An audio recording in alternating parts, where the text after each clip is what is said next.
Welcome y'all to Robin on the Farm. Today I'm sharing with you one of my very favorite fresh milled flour recipes. This is cinnamon raisin bread. This bread is soft, it's a little bit sweet, really good for a snack, for toast for breakfast, makes fantastic French toast, cinnamon toast, and the very best bread pudding. So I'm just going to show you exactly how to make this bread. I'm going to get started with 1 cup of warm milk. You want this to be lukewarm, about 100 degrees. Now, I'm going to leave you the printable recipe down in the description and on my website, robinonthefarm.com. I'm going to leave you this recipe in cups and spoons and in grams. Now, I'm going to add this 1 cup of lukewarm milk right on into my stand mixer. I'm using my Nutrimil Artiste mixer today, but you can use any kind of mixer that you want. I also have my big Bosch Universal mixer back here and my Zacme mixer. These are all my favorites for fresh milled flour. So after our milk, now I'm going to add 1 cup of lukewarm water. I'm going to add that right on in there with the milk. Next, I'm going to add some oil. I'm going to use this olive oil, but you can use any oil that you want. I'm going to add a 1/4 cup of oil. Now you can also use melted butter. Sometimes I use butter, sometimes I use oil. I like both, so you can choose which one you want to use.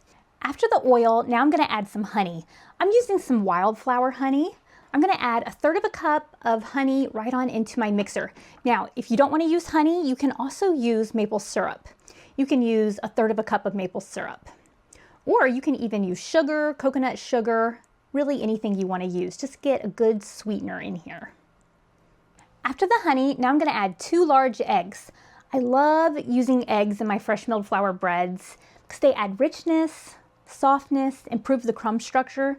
So I like adding 2 eggs. So 2 eggs right on into your mixing bowl. I really like to add vanilla extract to my cinnamon raisin bread. It just brings out the flavors a little bit more. So this isn't going to make your dough tastes like vanilla. It's going to just bring out that warm cinnamon, going to make the raisins a little bit more sweet. So I'm adding 2 teaspoons of this pure vanilla extract. This is totally optional though. You really don't have to do this, but I do like it in this cinnamon raisin bread. So 2 teaspoons right on into the mixing bowl with everything else. Now it's time for the fresh milled flour. Before I got out all of my ingredients, I got out my hard winter white wheat and I got out some spelt. For this cinnamon raisin bread, I really like to blend the flours.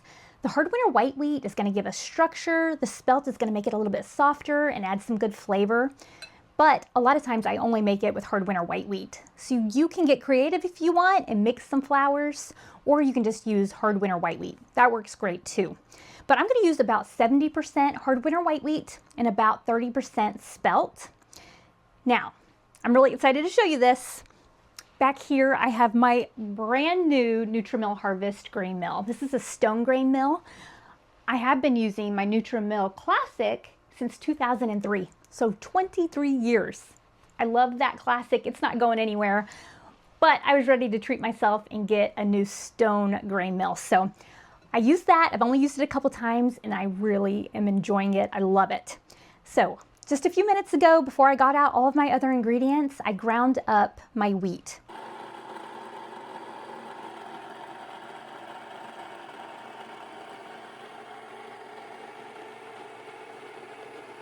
For this cinnamon raisin bread, I'm using 825 grams of grain. I'm using 575 grams of hard winter white wheat and 250 grams of spelt. Fresh milled, I just did it. So I'm just going to add this right on into my mixing bowl of my stand mixer.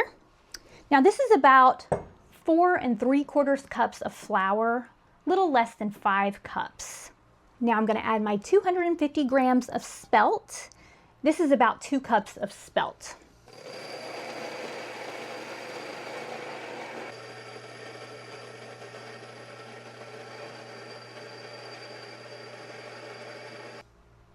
That's a beautiful color. Next, I'm going to add a totally optional ingredient. Half the time I add it, half the time I don't. Now we already added 2 eggs, which are natural emulsifiers. They're going to give us a really good crumb, really great texture from our bread. But if you want to take it a little step farther, you can add some sunflower lecithin. This will give you a crumb that's closest to store-bought bread. So if you like that, add some of this. Like I said, sometimes I add it, sometimes I don't. You don't really have to have it in this recipe. So if you have it at home, maybe you want to add it. I'm going to add 1 teaspoon of this. Now this will just give you a really nice sliceable loaf of bread. Just slices easier. You're going to get a little bit softer, fluffier bread using this. Next, I'm going to add 2 teaspoons of salt. This is my Redmond's real salt. I love using this in my baking and cooking, but definitely don't pour it over your mixing bowl. I'm going to add 2 teaspoons of this salt. Now I am going to do an Autolyse. You can add the salt with your yeast after the Autolyse, but I have not found it to make a big difference in my bread. And I just like to add the salt right now so that I don't forget to add my salt, because I have done that. And bread without salt, not good. It is terrible. Okay, so I'm adding 2 teaspoons of salt. Now I'm going to mix up these ingredients. I'm going to let them mix up just for about a minute, just until all of the ingredients are incorporated. And then I'm going to let this dough rest or Autolyse. That's going to soften our bran and just give us a better texture, softer, fresh milled flour bread. I'm going to let this Autolyse for about 45 minutes. That's kind of my sweet spot. You can go anywhere from 15 minutes to 3 hours. But I'm going to turn this on just to speed 1, let these ingredients get incorporated, let it rest for 45 minutes, and then I'll add my yeast.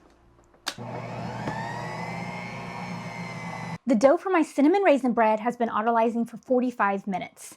Now, something that I do so that I don't forget to add my yeast, it sounds so simple, but it's easy to forget to add it. I like to just have my yeast out, have the teaspoon sitting right by my stand mixer, and that helps. I'm going to add 2½ teaspoons of this instant yeast. I like using SAF instant yeast for my autolyzing dough. So 2½ teaspoons. Now, you can use active dry yeast if that's all you have. I prefer the instant because it just mixes into your dough a little bit better, but you can definitely just use active dry yeast. I've done that and I really don't feel like it makes that big of a difference in my bread. So if that's what you have, use that. But 2½ teaspoons right on top, just sprinkle it on top of your dough. And now it's time to let this dough knead. I'm going to turn this on to speed 3 on my Artiste. I usually do a 2 on my Zacme or my Bosch Universal Plus, but I'm going to turn this on to speed 3, and I'm going to let this knead for about 12 minutes. And while it's kneading, I'm also going to check and see if my dough looks a little bit too wet. Then I like to add just a little bit more fresh milled flour, but I'll show you exactly what it should look like.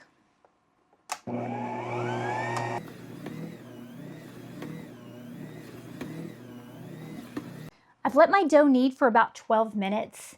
You can check for window pane if you want to, or you don't even have to worry about window pane, but I'll show you mine just so you can see it. I usually don't check.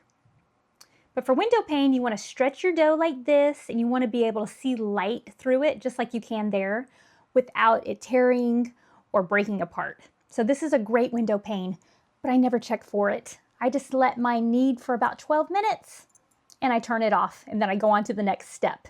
So it is a good indicator that your gluten's well developed, but don't check for it if you don't want to. Now this is cinnamon raisin bread, and now is the time to add the cinnamon and the raisins. The reason why you let it knead and then you add them is that if you add the raisins at the beginning and let everything mix and knead, then your gluten strands are going to break. And then that won't ever allow your bread to rise properly. It'll be really dense, flat. So it's important to let your gluten develop by kneading it and then add the cinnamon and the raisins. So for this cinnamon raisin bread, I'm going to add 2 cups of raisins. Now I didn't soak mine. This is kind of a new package of raisins, so they're still nice and plump. If yours is a little bit dry, you can add some warm water, let them plump for about 10 or 15 minutes, and then drain that water off really well. Pat them dry. Now I'm adding 2 cups. You can do less if you want. I'd say about 1.5 cups, 1 3/4 to 2 cups, but not much more than 2 cups, or that can really make your bread seem dense too. I forgot to mention that I'm making 2 loaves of bread with this recipe. So 2 cups is the perfect amount.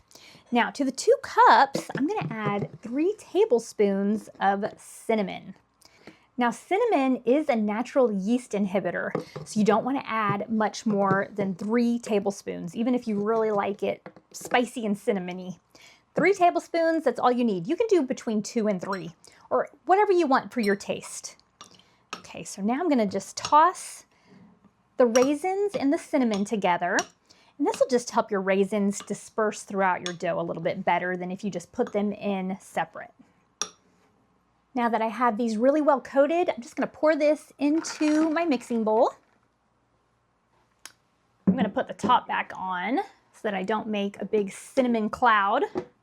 I'm gonna turn this on to the lowest speed, speed 1, and just let these all mix into the dough. This is what my dough looks like after I got all of those raisins and the cinnamon incorporated into the dough. Now, you wanna touch your dough. You want it to be tacky, not sticking to your fingers. If it's sticking to your fingers too much, it's gonna be too wet to shape into loaves and you're gonna struggle with it a little bit. So I like it to be tacky, but not too sticky. I gave my mixer about 2 minutes to get those raisins and that cinnamon really well incorporated all throughout the dough. If your mixer is having any troubles doing that, you can always turn your dough out and just knead those raisins in. That'll work too. Now it's time to let this dough rise. I'm gonna let this rise for about an hour, could take longer, but it all depends on the temperature of your home, the elevation. Those play big roles in how long it takes your dough to rise. But I'm looking for this to get expanded and puffy, not necessarily double in size, but definitely risen, puffy and expanded. So I'm gonna let this sit here for about an hour and I will show it to you when it's time to turn this out and shape it into loaves. This is what my dough looks like now that it's risen. It's definitely expanded and puffy, and it's ready to shape. This recipe makes 2 loaves of cinnamon raisin bread.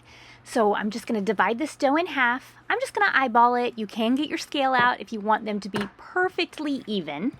Now I'm gonna press out my dough really well.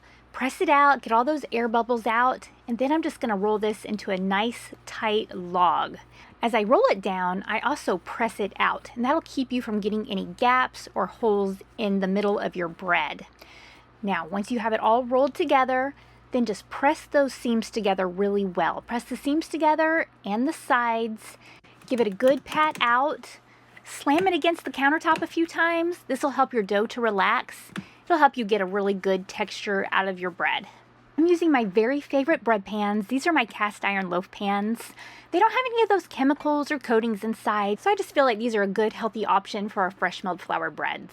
Now that both of these loaves are shaped and in the bread loaf pans, I'm gonna let these rise on the countertop for about 45 minutes to an hour. I've let my dough for my cinnamon raisin bread rise for about 45 minutes. I have my oven preheated to 350 degrees. I'm gonna let these bake for 35 minutes. Look at these gorgeous loaves of cinnamon raisin bread. They're a beautiful color, they rose really well, and they smell so good. I like to turn mine out from the loaf pan immediately, and then I like to take a little bit of melted butter and just brush it all over the top of my bread. This will give you that softer crust, that pretty shine, and that good buttery flavor. Then I like to cover my warm loaves with a tea towel. That warmth, the condensation will give you even softer crust. And I think it helps your bread stay soft longer. So I definitely prefer the tea towel over a cooling rack. I've let my bread mostly cool. If you let yours cool before you slice into it, it's gonna slice easier. You're gonna get a better crumb, better texture out of your bread. Look at this beautiful cinnamon raisin bread. You can see that our raisins are dispersed all throughout this slice of bread, and the texture and the crumb is absolutely phenomenal. This is a soft and fluffy, fresh milled flour cinnamon raisin bread, and I wish that I could give each of you a bite. The flavor is amazing. It's warm and sweet. It's one of my favorites, and I hope that y'all give it a try. I'm gonna leave the printable recipe down in the description and on my website, robinonthefarm.com. While you're there, check out our handmade beeswax bread bags. This is what I like to store all of my homemade breads in. My 3 daughters and I made these together, and we'd love to send you one. Robin's in the kitchen, dough beneath her hands, wheat from the fields and eggs from her land. Sunlight through the window, a warm golden glow. She's working hard to make that dough. With flour on her apron, loving each knead, ground wheat fresh, sowing her seed. The smell of fresh bread rises in the air. Simple life without a care. In Robin's kitchen, Dreams come alive, each loaf of bread a reason to strive from sunrise to sunset.